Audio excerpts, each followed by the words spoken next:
La parole de Dieu est un trésor inestimable. Ne laisse pas ta Bible fermée. Oh non, non. Lis-la, médite-la, nourris-toi. Lis-la, médite-la, nourris-toi. Bonjour. Je me souviens de ce vieux pasteur qui, il y a fort longtemps, me saluait en me disant « Comment va ton âme ?» Une salutation bizarre, n'est-ce pas? Et sans doute voulait-il me pousser à réfléchir à ce que c'est qu'une âme. En tout cas, il y a réussi et je vous le partage aujourd'hui. Oui, en somme, de quoi l'être humain est-il fait? La réponse traditionnelle, héritée du monde et de la philosophie grecque, une réponse dualiste, c'est que nous sommes composés d'un corps et d'un esprit. Dualiste veut dire de deux éléments. C'est d'ailleurs encore ce que la plupart pensent dans notre monde contemporain occidental. Notre corps est animé par l'esprit. Mais alors, quand le corps n'est plus, que devient l'esprit? Et que reste-t-il après la mort? C'est une grave question. Mais vous allez me dire, mais on n'en sait pas plus sur cette fameuse âme dont nous parlions tout à l'heure. Oui, j'y viens. En creusant la question, en lisant la Bible, et en particulier le Nouveau Testament, j'ai alors compris que je ne pouvais plus me satisfaire de cette seule vision binaire, corps-esprit, à laquelle la plupart font référence. Ainsi, en approfondissant, j'ai découvert que le mot âme, issu du latin anima, qui a d'ailleurs donné aussi animal, c'est en grec psyché dans le Nouveau Testament. Un mot qui est à la racine, par exemple, du mot psychiatre, celui qui est le médecin de l'âme. Et puis j'ai vu que ce mot psyché traduit lui-même le mot hébreu nephesh, qui dit simplement le souffle vital, qui anime à la fois les êtres humains et les animaux. Ce souffle de vie nous rapporte le livre de la Genèse qui a été offert par Dieu. Tout ce qui a vie a une âme. Et donc perdre la vie ou mourir, c'est proprement rendre l'âme, ou le souffle élémentaire de la vie. Bref, j'ai petit à petit découvert ainsi dans la Bible que sa vision de l'être humain n'est pas dualiste, binaire, fait de deux éléments corps, esprit, mais ternaire. Nous sommes faits en quelque sorte de trois composantes, de trois étages. Il y a le corps, l'âme et l'esprit. Et donc au plus bas, si on peut dire, se situe notre corps. Au-dessus ou au milieu, il y a l'âme, la nephesh, la psyché, le souffle de tout ce qui a vie en nous. Et enfin, au plus haut, et au sommet en quelque sorte, il y a l'esprit, c'est-à-dire le souffle de Dieu, sa ruach, c'est le mot en hébreu, ou bien son pneuma en grec, le souffle, l'esprit qu'il met en nous. Oui, l'esprit de Dieu, c'est ce souffle créateur qui se trouve en Dieu, c'est Dieu lui-même qui se donne au monde comme une présence qui organise et mène le monde vers le plus-être.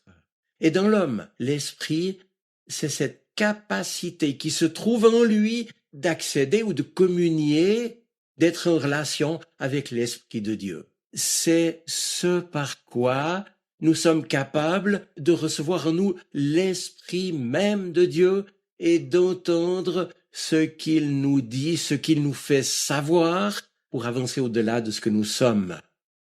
L'esprit dans le Nouveau Testament, c'est donc ce par quoi nous pouvons, je le répète, entrer en relation avec Dieu, qui est le créateur du monde et de nos âmes. Jusqu'à plus ample informé, mes amis, c'est ça que les animaux n'ont pas. La différence essentielle entre l'homme et l'animal, c'est donc la liberté et la conscience de soi. L'animal, on le sait, est en quelque sorte programmé génétiquement pour certains comportements par rapport auxquels il n'a pas de liberté, ni de possibilité de réflexion ou de recul.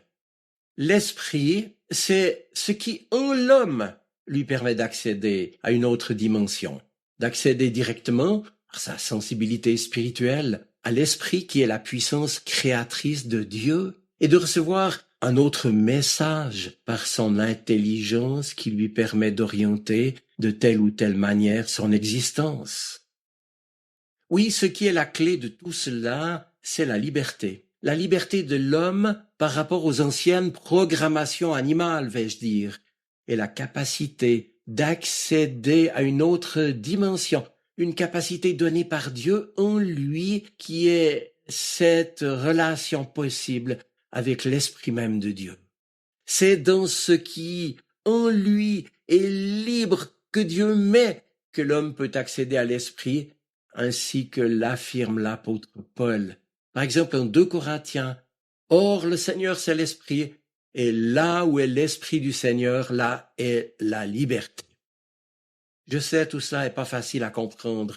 Et les anciennes programmations animales sont, bien entendu, encore présentes naturellement en nous. Et c'est ce que Paul appelle ce qui est du domaine de la chair, dit-il, c'est-à-dire de l'attachement aux choses terrestres, l'égoïsme, la jalousie, les luttes de pouvoir. Et c'est ce que pour sa part l'évangile de Jean appelle dans son vocabulaire à lui le monde qui est étranger à l'esprit, la vie de Dieu. Alors l'évangile devient donc, et je reprends le fil, pour celui ou celle qui s'ouvre à l'amour de Dieu, manifesté dans la mort et la résurrection de Jésus, comme une action librement acceptée de reprogrammation complète de sa vie humaine. Être chrétien, c'est ainsi accepter en soi la présence de Dieu pour que son esprit puisse agir dans notre esprit, dans notre âme et dans notre corps. Et cela pour une nouvelle programmation et désormais apprendre à vivre autrement et accéder à une autre dimension de vie qui ne soit plus celle de nos instincts, de nos pulsions animales et du charnel comme dit Paul, mais la dimension de l'amour, du don, de la compassion et du service à l'image de Jésus-Christ. Oui, mes amis, l'évangile nous concerne ainsi tout entier, le corps, l'âme et l'esprit. C'est cela qui nous permet aussi de dire que la vie éternelle, ce n'est donc pas une réalité simplement future, mais une réalité qui s'enracine déjà aujourd'hui dans notre personne et dans son existence terrestre qui commence maintenant, qui a une dimension nouvelle que notre vie peut acquérir et qui est au-delà du physique et qui traversera même la mort. Oui, souvenons-nous ici de cette grande affirmation et de la promesse de Jésus, « Celui qui croit en moi vivra éternellement, il ne mourra pas, il est passé de la mort à la vie. » Voilà, je termine. Quand mon vieux pasteur me disait « Comment va ton âme ?» Eh bien, j'ai fini par comprendre qu'il me demandait tout simplement comment j'allais moi-même dans ma personne tout entière, créature de Dieu, fait à son image et appelé à vivre de la foi, de l'espérance et de l'amour qu'il nous offre. Mes amis, je vous souhaite une bonne semaine. Soyez bénis. Amen. La parole de Dieu est un trésor inestimable. Ne laisse pas ta Bible fermée. Oh non, non. Lis-la, médite-la, nourris-toi. Lis-la, médite-la, nourris-toi.